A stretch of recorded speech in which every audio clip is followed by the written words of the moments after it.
Bonjour, bonjour et bienvenue sur le plateau de Batijournal TV. Nous sommes sur le salon Batimat, Batimat 2024, porte de Versailles à Paris. Nous en sommes à notre troisième épisode Red Agency pour parler aujourd'hui des idées reçues. On va s'intéresser à ce qui se passe sous les toits parisiens. Vous allez voir, c'est assez intéressant.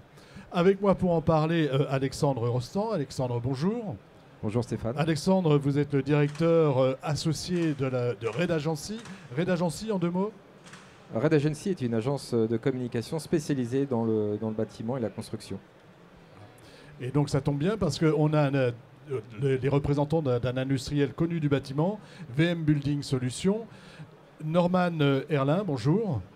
Bonjour. Norman, vous êtes responsable environnement produit donc chez VM Building Solutions. C'est ça? Exactement. Ouais. Ok, je ne me suis pas trompé. À côté de vous, Laurent Hendrix, bonjour. Bonjour. Laurent, vous êtes le responsable technique, hein, c'est ça? C'est chez VM Building Solutions. VM Building Solutions, moi je connais VM Zing. Rappelez-moi qui vous êtes. Alors effectivement, VM Zing est très connu. C'est une société qui a été créée en 1837. Producteur de zinc depuis donc, le 19e siècle, qui est notamment connu pour les toits parisiens, mais pas que pour les toits parisiens. Il y a beaucoup de bâtiments qui sont réalisés en zinc, en couverture et en bardage. VM Building Solutions est une société qui emploie 900 personnes dans le monde, dont 600 en France. Et nous avons des unités de production situées dans le nord de la France, dans le sud, et un centre d'essai également dans l'ouest parisien. Et un beau centre de formation à Bray-Élu. C'est ça. Voilà. Où j'aime bien aller. Donc allons-y. VM Zing aujourd'hui, c'est les toits parisiens, mais pas que. Hein, vous disiez, vous allez beaucoup en façade également. Hein.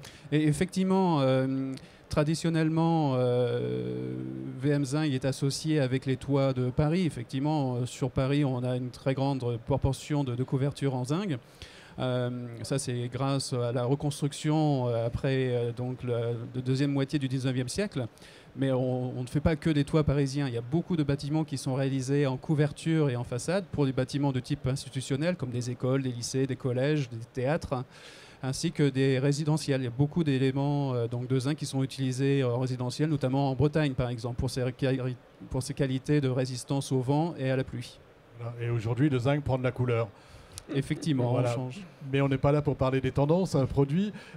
Alexandre, c'est vous qui nous avez présenté, hein, qui nous avez dit, venez. Pourquoi vous avez voulu que VM Building Solutions vienne avec nous ici sur Batimat?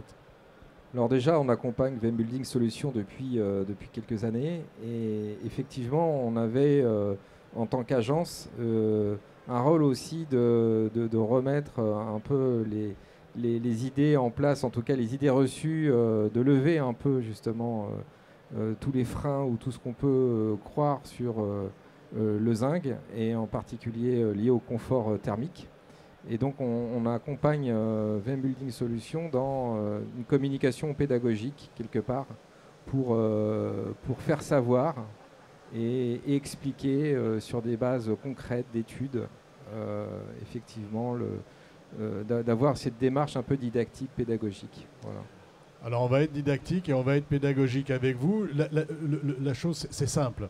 Mes collègues de la presse grand public, on va dire, ont commencé à parler du zinc et des toits parisiens en disant qu'on ne pourrait plus vivre sous les toits à Paris parce que c'était infernal, notamment en été.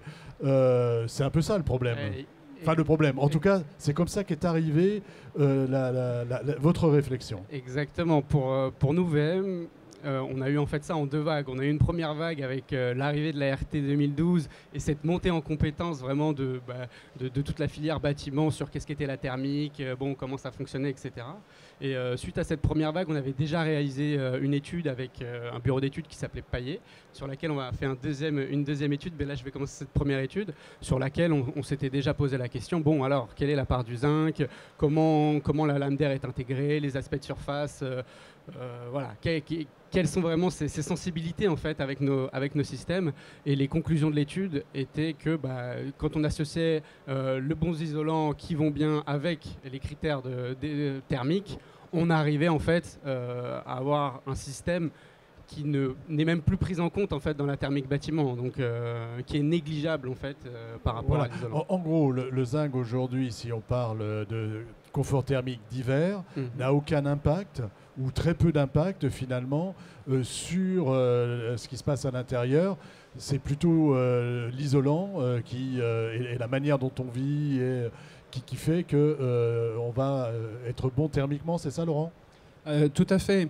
C'est-à-dire qu'on a l'habitude, depuis les crises pétrolières, d'augmenter l'isolation à l'intérieur des bâtiments pour diminuer les consommations d'énergie l'hiver.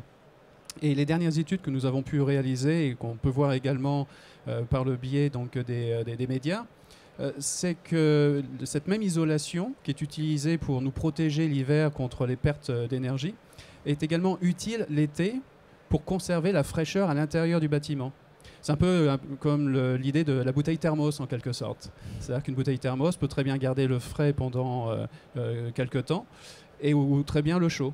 Et donc on s'est aperçu qu'il y a beaucoup de bâtiments en région parisienne qui ont peu, voire même pas d'isolation au niveau des combles. Et ça vient en fait du mode de construction de type de bâtiment haussmannien.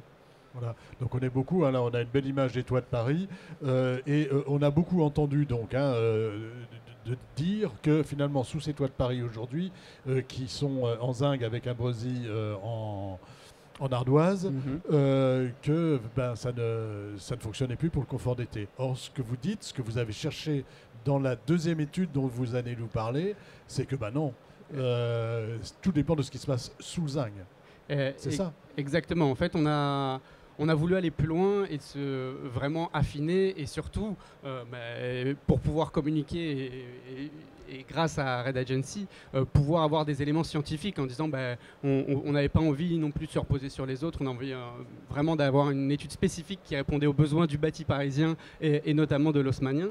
Donc effectivement cette deuxième étude qui a été une simulation thermique dynamique réalisée toujours avec le même bureau d'études Paillet, avec lequel on a justement fait varier expliquez-nous un peu, rentrons dans le détail.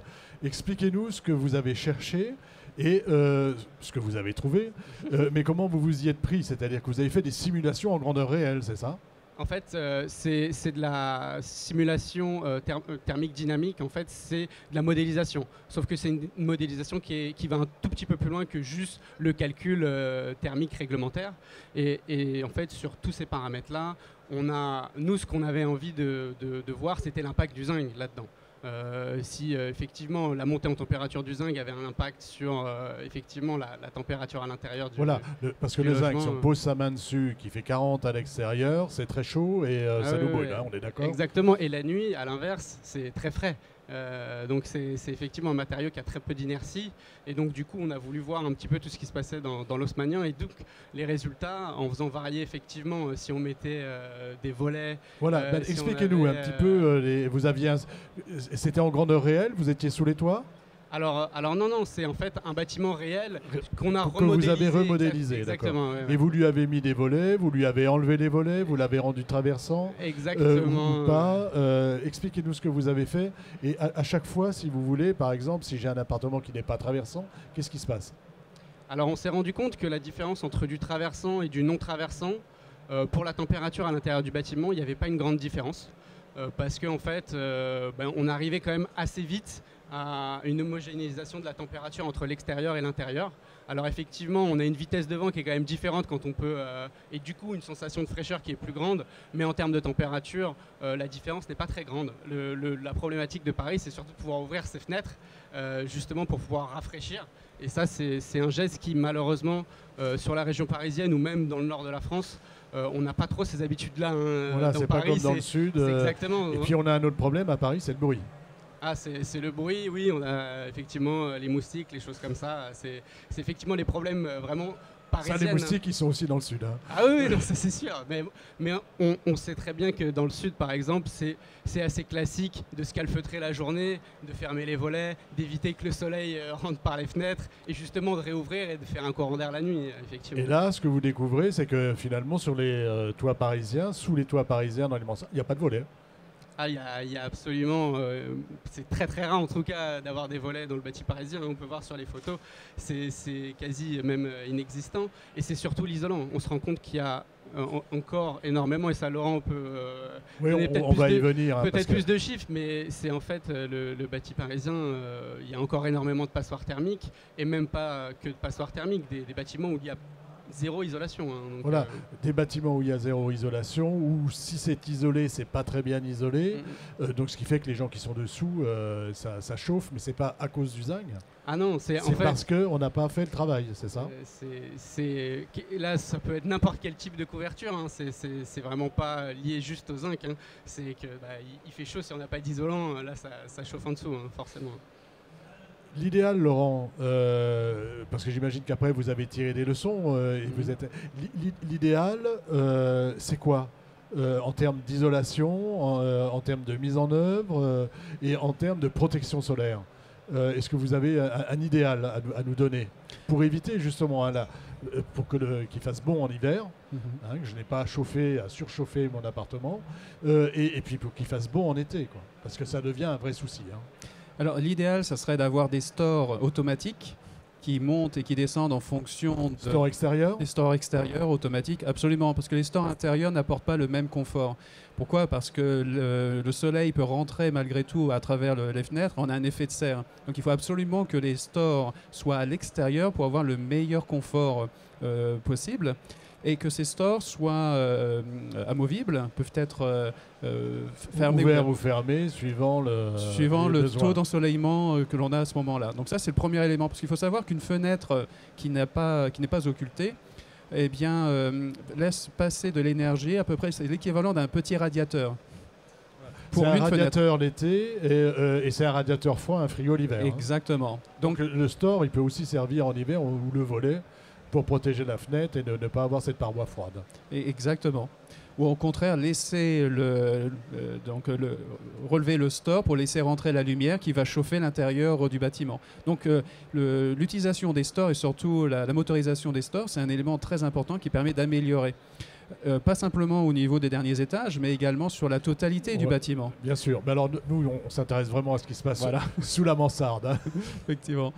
Et ensuite, comme autre élément, c'est effectivement l'isolation. On s'aperçoit, et là je cite un rapport de l'INSEE qui date de 2022, qui indique que 55% du parc locatif privé est classé dans DPE, E, F ou G. Donc on est dans des logements énergivores. Voilà, si dans un immeuble haussmannien, je suis au 2e étage, on va dire qu'il n'y a pas trop de soucis, ça chauffe en bas, ça chauffe en haut. En revanche, là, quand je suis sous les combles, j'ai le problème en hiver, mais j'ai aussi le problème en été. Exactement. C'est pour ça que quand on a des bâtiments qui sont très froids l'hiver, on sait que ce sont des bâtiments qui sont des logements, surtout au dernier étage, qui sont mal isolés.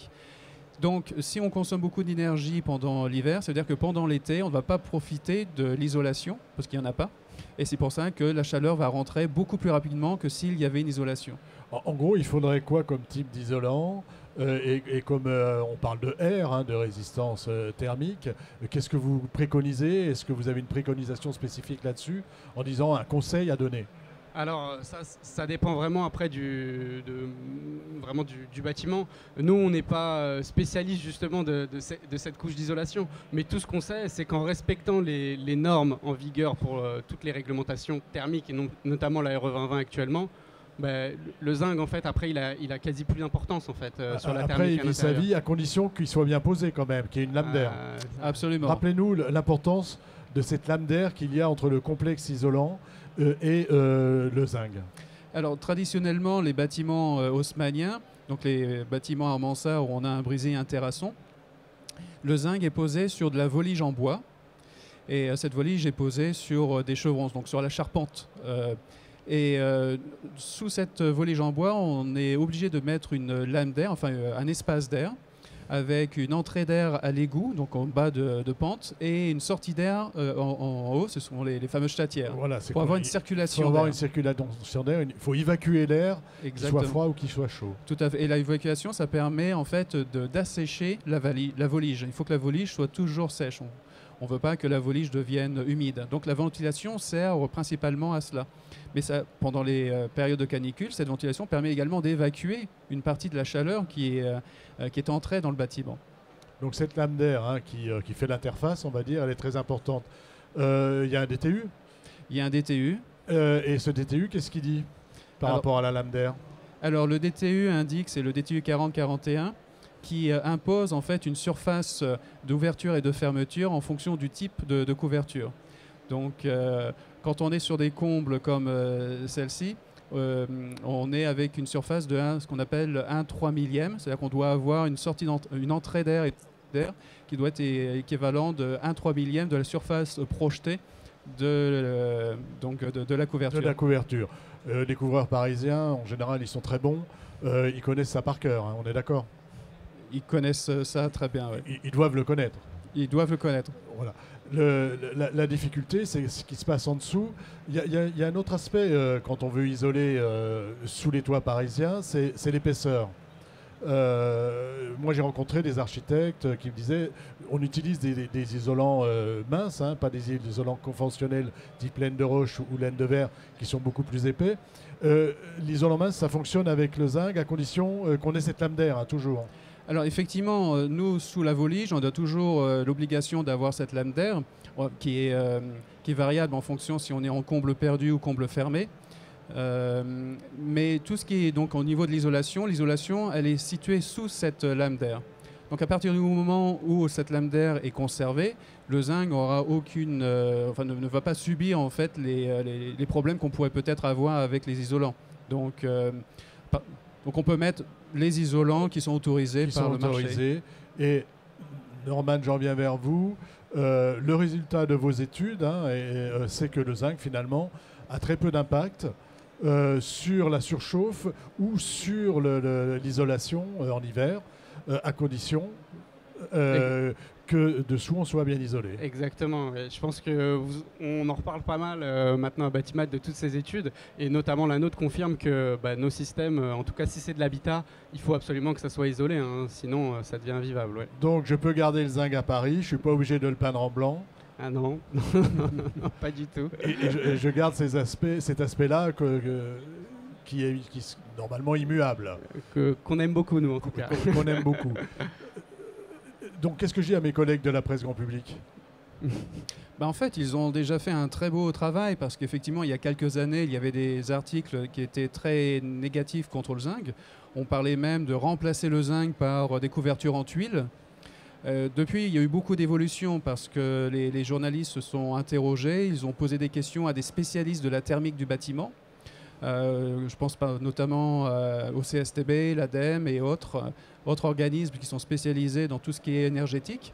Et en fait, dans les articles publics, on s'aperçoit qu'on arrive aux mêmes conclusions que ce que nous, on avait donné, à savoir que c'est d'abord l'isolation qui compte. Il faut d'abord isoler, il faut éliminer ces passoires thermiques qui existent, il faut occulter. Donc en fait, on arrive aux mêmes conclusions. Isoler, occulter et on a oublié un élément, ventiler. Ventiler. Bien sûr. Et un brasseur d'air de temps en temps peut aider pour le confort. On a tout dit. On peut rester là presque. Vous voulez ajouter quelque chose, Norman? Non, pas spécialement, mais effectivement on arrive à une maturité maintenant de la thermique bâtiment où en fait ça fait un peu consensus sur quels sont les leviers et l'importance de ces leviers. Et effectivement, on est sur une isolation et toute cette rénovation énergétique, il faut vraiment la faire, et on se rend compte que dans le bâti parisien il y a encore beaucoup à faire sur cette rénovation énergétique. Voilà, j'avais rencontré un couvreur qui me disait il faut un bon manteau, donc l'isolant, et un coupe-vent avec le pare-pluie. Exactement. Merci. Je reviens vers vous, Alexandre. On parlait pédagogie tout à l'heure. Donc comment vous allez accompagner, comment vous accompagnez ce qu'on vient d'entendre là aujourd'hui? Qu'est-ce que vous mettez en place? C'est un travail collaboratif déjà avec les équipes de VM5. Et effectivement, l'idée, c'est de lever ses freins en expliquant, en étant très pédagogique. Et donc ça commence déjà par des articles, tout simplement. Donc je vous invite d'ailleurs à aller sur le site de VM5 dans la rubrique Actualité pour prendre connaissance et vous informer justement sur le thermique du bâtiment. Et puis c'est aussi des vidéos. Norman s'est prêté au jeu de l'interview. On a fait mini vidéo sur le saviez-vous, justement, pour essayer d'expliquer le plus clairement possible et le plus simplement possible eh bien, tout ce qu'on vient de se dire sur le thermique du bâtiment, l'isolation et le confort thermique. Voilà. Et donc, sur le site de VM Building Solutions, on retrouve tout ce que vous venez de nous dire. Hein. Exactement, oui, on va retrouver tous ces éléments-là. Et même là, on est en train de publier, ça va arriver très prochainement, les conclusions un peu de cette étude et un peu des autres études aussi qu'on a réunies sur le sujet. Ouais. D'accord, on ne manquera pas d'en parler. Alexandre, un dernier mot? Oui, ça fera l'objet effectivement d'une communication qui va venir s'enrichir avec les études. Et donc, c'est à suivre. Une affaire à suivre. Merci messieurs d'être venus sur le plateau de Batijournal pour nous parler donc de zinc et de confort d'été et d'hiver. Et on voit que le zinc, finalement, on peut encore le conserver sur nos beaux toits parisiens. Merci à vous. C'était le 3e épisode réalisé avec Red Agency, une émission, un temps d'échange à retrouver sur notre site Batijournal TV et bien sûr sur le site de Red Agency. Merci à vous. Merci beaucoup. Merci beaucoup. Thank you.